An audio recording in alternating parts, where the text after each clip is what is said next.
My name is Damon OBeirne, and I was the head of layout.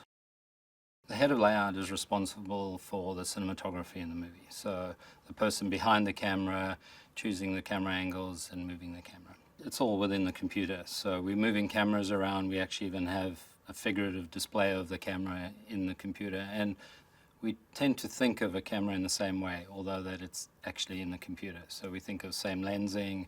The artists work with a lensing palette like you would work with prime lenses in live action.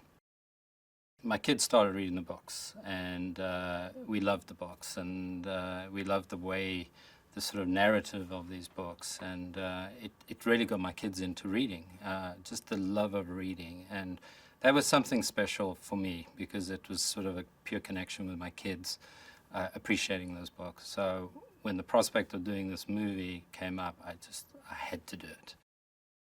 One of the things I did love about working with David is that the first thing he said to me was, this is about the kids making this movie. And I loved that idea. And all the way through the movie, we kept asking ourselves, like, what would George and Harold do right now? And that was a big inspiration for the movie.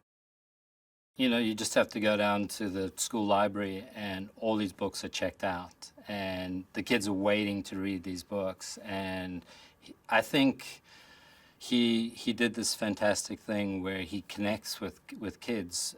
He doesn't talk down to them. The books feel like they could be made by George and Harold. And I think that's what inspired us as well, to think that way. You know, a lot of it is very crude and childlike, and that's very charming and very appealing. And I think for all the grown adults that worked on the show, it reminded us to be kids again. George and Harold complete each other in a way. You know, George is the guy coming up with the stories, and Harold is the guy drawing them. And I love that connection these two have, and it's creative connection.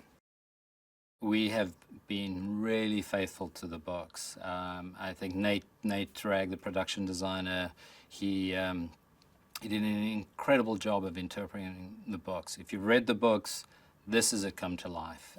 The saturation of the color, the wobbly style, the characters, even the animation style is very, very appreciative of the books. We would sit there and we would study exactly what Dave Pilkey had done.